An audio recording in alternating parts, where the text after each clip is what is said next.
Yan yung new normal sa pagkuha o pagpaparenew ng passport.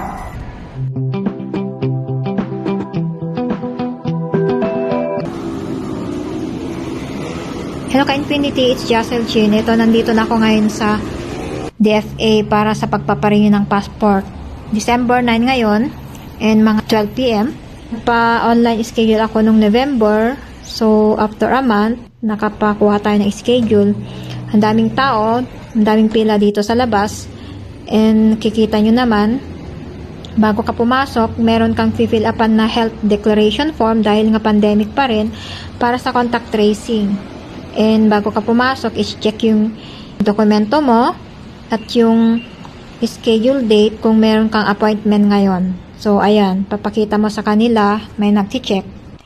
So, bago ka pumasok sa loob, bago ka makapasok, i-check pa rin yung, i-verify pa rin yung details mo at mga documents mo kung tama ba ang mga dokumento mo at kung schedule mo ba ngayon. So, ayan, yung verification section. Schedule ko today, December 9 is 2 to 3 p.m. Actually, maaga pa eh. 12:05 natapos na ako. Tapos na ako. So, maaga akong nagpunta, maaga din ako natapos. So, ipapadala na lang nila sa home address na isinulat mo dun sa releasing date na form. Ayun. So, ang bilis talaga ng pagpapasok. So, pagka-check ng details mo, at pagka-screen sa'yo, papasok ka na sa loob, dadaan ka sa scanner para ang mga gamit mo. Check nila yung mga gamit mo. And then, after nun, punta ka sa appointment verification. After nila ma-verify yung appointment mo at saka yung mga details mo, pupunta ka na sa door 1, sa likod. I-check nila uli yung papers mo kung tama ba talaga.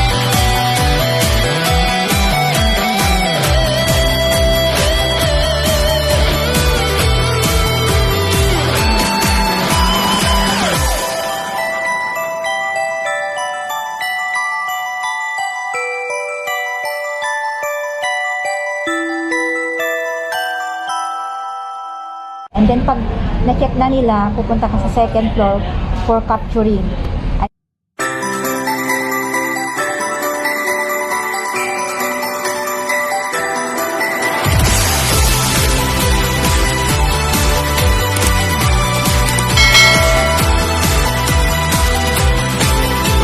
Na-capture ka na, bigay silang releasing date kung kailan mo kukunin yung passport mo. Tapos na, end of application na. Kaya natapos na ako magparenew ng passport. Ang bilis. Ang releasing date niya is December 29 pa daw, pero tentative pa daw yun. So, merong courier dito sa loob, kaya nagbayad na lang ako ng courier para hindi na ako babalik dito sa pag-releasing na at para makaiwas na rin tayo sa virus. I can't wait na ma-release yung passport kasi 10 years validity na siya. Grabe. At level up na tayo ngayon, upgrading na ang pagpapassport, di ba? So, ayan ka-Infinity, yan yung new normal sa pagkuha o pagpaparenew ng passport. Mabilis na siya ngayon.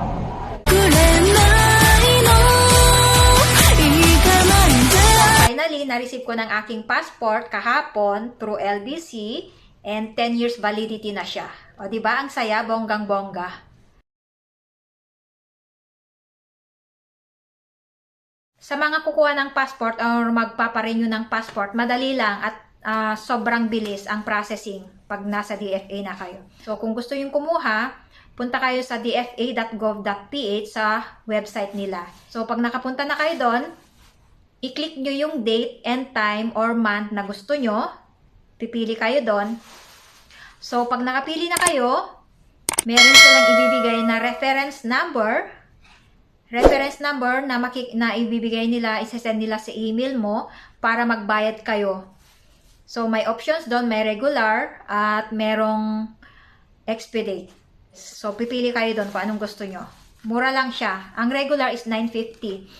So, pag naibigay na nila sa email mo, nakita mo ng reference number, babayaran mo yun over the counter or magbabayad ka through card. Ikaw, kung anong gusto mong options.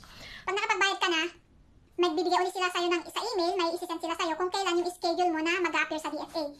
Yung DFA na by choice nyo.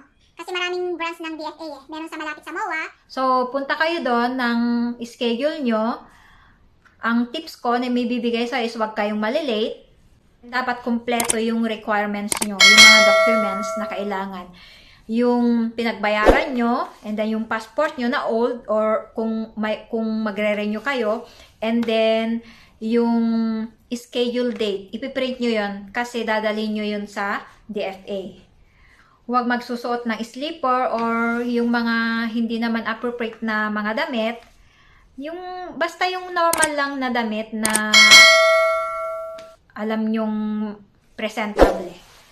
So, ka-Infinity, kung wala po kayong ma-receive na email or feedback from DFA, okay lang yun. Pwede silang tawagan sa hotline nila or pwede kayong pumunta na lang sa oras ng schedule nyo or araw ng schedule nyo sa DFA kung saan DFA kayo na-assign. O as na may appointment schedule ka at kumpleto yung requirements mo.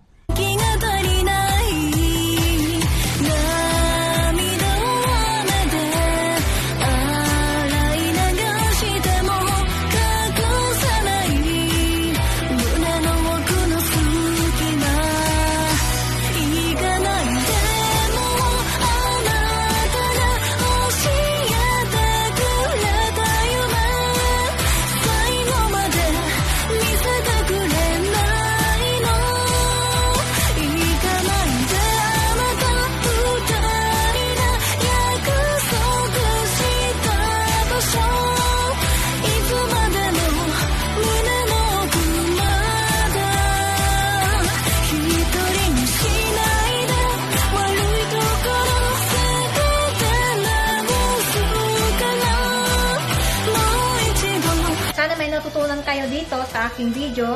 At kung may mga katanungan kayo, comment lang sa baba. And hanggang dito na lang ka-Infinity. See you in my next video. And don't forget to like, comment, subscribe. And bye!